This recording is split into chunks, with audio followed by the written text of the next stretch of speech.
श्री शिवाय नमस्तुभ्यं।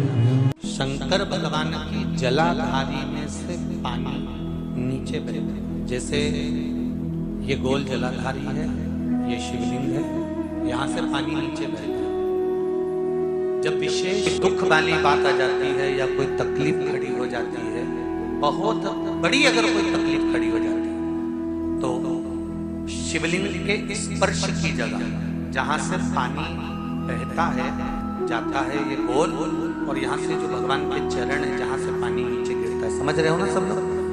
उस स्थान पर अपनी जो ये हथेली होती है, इस हथेली को कुछ देर लगा लिया जाता है। कौन सा स्थान? जहां से शिवलिंग पर जल चढ़ा, ये जलाधारी में गोल घूमा, घूम के जहां चरण से नीचे जाता है, वहां कुछ देर के लिए इस हथेली को लगा लिया जाता है। अपनी हाथ की, सीधे हाथ की हथेली को लगाया जाता है। और देवाधिदेव महादेव का या तो पंचाक्षर मंत्र या षडाक्षर मंत्र या श्री शिवाय नमस्तुभ्यं, इस मंत्र का या महामृत्युंजय मंत्र का स्मरण करते रहते, और दिल की बात भगवान शिव से कह दी जाती है। हृदय से कहकर 2 दिन, ज्यादा से ज्यादा 3 दिन, ज्यादा से ज्यादा 5 दिन, बस 6ठे दिन की जरूरत नहीं पड़ेगी, बाबा रास्ता खोल देगा और कार्य सफल कर देगा। दिल की बात कहो शिव से, अपने दिल की बात कहिए बाबा से, और जब दिल की बात कहोगे, हृदय की बात बाबा से कहोगे, तो बाबा सुनेंगे। निश्चित है की कथा कहती है कि शंकर भगवान के शिवलिंग से लेकर जलाधारी में कुछ स्थान ऐसे हैं, वहां पर हमारा मात्र स्पर्श कर अपने दिल की बात कह देने पर भी कार्य सफल हो जाता है। तुम जल चढ़ाओ मत चढ़ाओ, तुम बेलपत्र चढ़ाओ मत चढ़ाओ, तुम धतूरा चढ़ाओ मत चढ़ाओ, पर दिल से अगर तुमने कहा तो उसका फल मिलेगा। शुक्ल पक्ष की 9वीं तिथि तो बेलपत्री, दोनों में पीला चंदन, बीच में लाल चंदन, और जो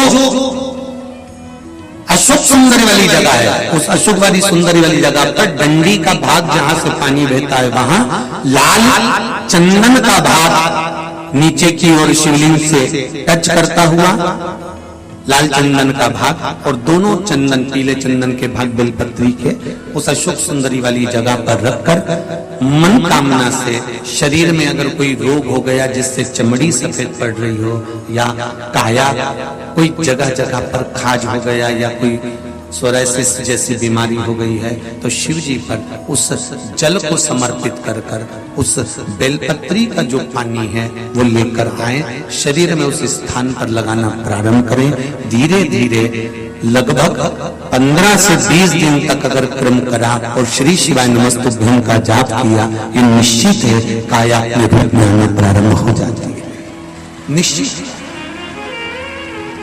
पर प्रयास करना सोमसूत्र वाला स्थान, प्रयास उच्चारण एक ही करना है आपको उस समय पर जल चढ़ाते समय, षडाक्षर मंत्र का उच्चारण।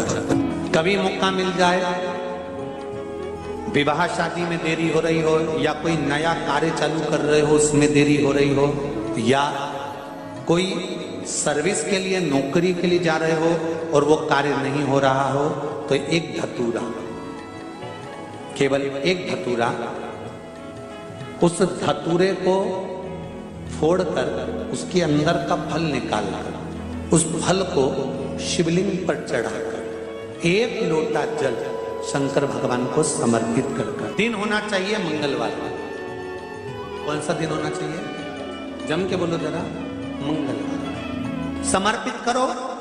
उसके बाद में आप विवाह के लिए अगर समर्पित करे हैं तो विवाह में देरी नहीं होगी, व्यवसाय और व्यापार के लिए या नौकरी के लिए समर्पित करे हैं तो उसमें देरी नहीं होगी। डिब्बी लो, काशी विश्वनाथ का नाम लो और 21 बार उतारो, और उतारकर किसी पेड़ के नीचे तक खड्डा खोदकर उसको दबा दीजिए, आपका काम यूं सफलता की ओर बढ़ना चालू हो जाएगा। शनि की कुदृष्टि समाप्त, 7.5 ढैया समाप्त, परेशानी।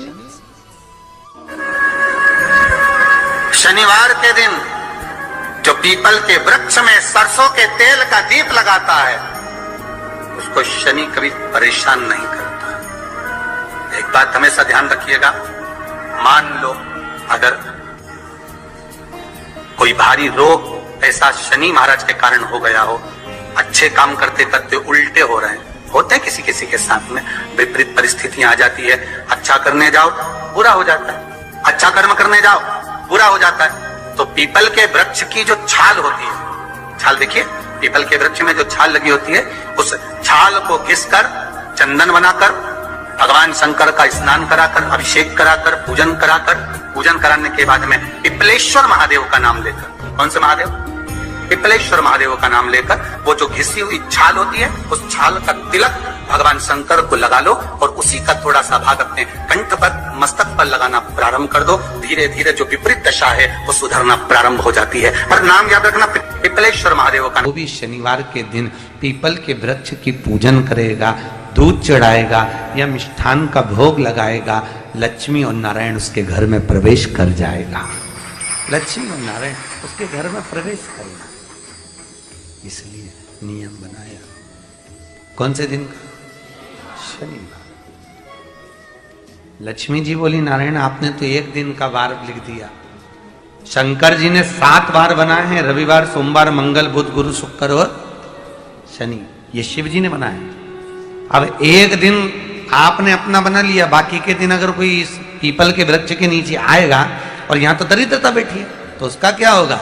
भगवान नारायण बोले, सुन दरिद्रता, तेरे से एक विनती है, अगर कोई भी मनुष्य इस पीपल के पेड़ के नीचे अगर 7 दिन में आता है और उसके हाथ में अगर कोई सामग्री होती है तो तू उसके घर में प्रवेश नहीं करेगी। नियम है पीपल के वृक्ष का, या तो पानी का लोटा लेकर जाओ, कुंकू का चोपड़ा लेकर जाओ, शक्कर लेकर जाओ, या पेड़ के नीचे चींटी को डालने के लिए आटा ले जाओ, पर खाली हाथ पीपल के वृक्ष के नीचे कभी मत जाओ, कभी नहीं जाओ। खाली हाथ जाओगे तो दरिद्रता तुम्हारे घर में प्रवेश करेगी। दरिद्रता उठकर खड़ी होकर बोली, नारायण तुमने अपनी मनमानी करी है, एक दिन मुझे भी मेरा चाहिए। भगवान ने कहा, बोल कौन सा दिन चाहिए? दरिद्रता कहती है, रविवार के दिन इस पीपल के वृक्ष के नीचे मैं दिन भर नृत्य करूं, इसमें रहूं, और जो यहां आए रविवार को मैं उसके घर में प्रवेश करूं। भगवान ने कहा, ठीक है। दरिद्रता, रविवार का दिन एक ऐसा दिन रहेगा जिस दिन तू इस पीपल के वृक्ष के नीचे नृत्य करेगी और जो आएगा इस पीपल के वृक्ष के नीचे तो उसके साथ प्रवेश करेगी। मैंने तुझे वर दिया। विशेष जब कामना रहती है, विशेष कामना, आज आपका मन कर गया 108 चावल के दाने मेरे को शिव जी को चढ़ाना है, 108 चावल के दाने मुझे शंकर भगवान को चढ़ाना। विशेष आज आपके मन में कोई मनोरथ बड़ा है, कोई कामना बड़ी है, और बाबा से आपने विनती करी कि मेरा ये कार्य अटक रहा है, आप पूरा करोगे, मुझे विश्वास है। 108 चावल के दाने चढ़ाना है। आपने चंदन लगाया, हाथ की हथेली पर 108 चावल के दाने जो घर से गिनकर लेकर गए हो उसको हथेली में रखा। एक एक चावल का दाना नहीं चढ़ाया, हथेली में रखकर जो विशेष कामना, जैसे किसी कर्मकांडी ब्राह्मण से पूछा जाए, पूजन होने के बाद में विशेष अर्घ दिया जाता है, विशेष अर्घ।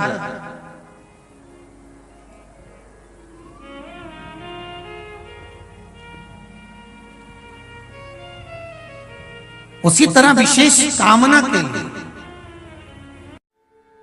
स्कंद पुराण कहती है, जिस व्यक्ति पर कर्जा बहुत ज्यादा मात्रा में हो जाता है और कर्जा चूकता नहीं है, आप बहुत प्रयास कर लिए, करोड़ों रुपए का कर्जा हो गया, यहां से लिया वहां दिया, वहां से उठाया वहां दिया, वहां से उठाया वहां दिया, तो निवेदन है कभी मौका लगे कर्जा मुक्ति के लिए सारे वृक्षों में अगर कोई श्रेष्ठ वृक्ष माना गया है तो वो बट का वृक्ष माना गया महाराज। इसलिए प्रशासनिक कार्य के लिए, मानसिक टेंशन में, परेशानियों में बटकेश्वर महादेव का स्मरण किया जाता है।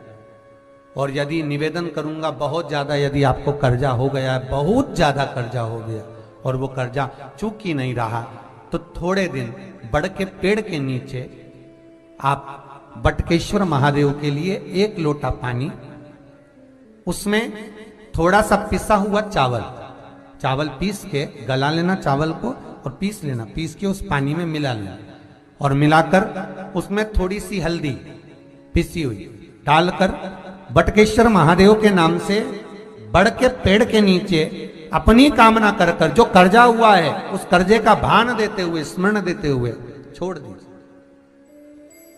महाराज 2 या 3 सोमवार एक ही जगह पर करना, 3 सोमवार बाद वहीं से बड़ के पेड़ की थोड़ी सी जड़ उठा लाना और उस जड़ को एक कोई धागे में बांधकर या तो अपनी गले में डाल लो या अपनी जेब में पटक लो, उसको थोड़े दिन पटक कर रखना, लगभग 2 से 3 महीना पटक कर रखो। वो जड़ जैसे बड़ का पेड़ विस्तार होता है, पानी गिरे ना गिरे, जल वृष्टि हो ना हो, गर्मी पड़े ना पड़े, उसको कोई फर्क नहीं पड़ता। बड़ का वृक्ष आप रूप फैलता जाता, उसकी जड़ें अपने आप प्रबल होती है। उसी तरह ये बटकेश्वर महादेव कहीं से भी अगर जड़ आपके पास में रखी है 1 महीना 2 महीना 3 महीना तक, तो ये जड़ अपने आप लक्ष्मी को पकड़कर खींच कर लाती है और कर्जे से मुक्त कर देती। बटकेश्वर महादेव का स्मरण सुख का देना हो। बटकेश्वर महादेव, जो व्यक्ति पथभ्रष्ट होता है, जैसे मदिरा के नशे में पड़ गया, कहीं जुए में पड़ गया, कहीं मांसाहार में पड़ गया, कहीं व्यसन में पड़ गया, कहीं गलत काम में अगर कोई जा रहा है, तो श्रंभेश्वर महादेव के नाम से काली तिल भगवान शिव को समर्पित करी जाती है। महाराज काली तिल को वापस उठाकर ले आते हैं, उसी काली तिल को जो मदिरा का नशा करने वाला होता है या जो गलत व्यसन में डूबा हुआ होता है, उसको वो सुबह के समय अगर नहीं खाता तो भोजन के साथ उसको दिया जाए। श्रंभेश्वर महादेव। एक बेलपत्री का भी बहुत अच्छा प्रयोग है श्रंभेश्वर महादेव का, मदिरा पीने वालों के लिए, मांसाहार व्यसन में, जुए में, वेश्यावृत्ति में, पर नारी में, गलत जगह पर जो डूबे रहते हैं उनके लिए। पहले की कथा में उसका वर्णन किया है बेलपत्री का। श्रंभेश्वर महादेव, एक बार सब बोलेंगे, कौन से महादेव? श्रंभेश्वर महादेव। फिर जम के बोल लो एक बार, श्रंभेश्वर महादेव। जब हमारे घर में क्रोध बढ़ता है या कोई गलत कार्य में जाने लगता है, तो श्रंभेश्वर महादेव का हमें शरणागति लेना चाहिए, श्रंभेश्वर महादेव का पूजन करना चालू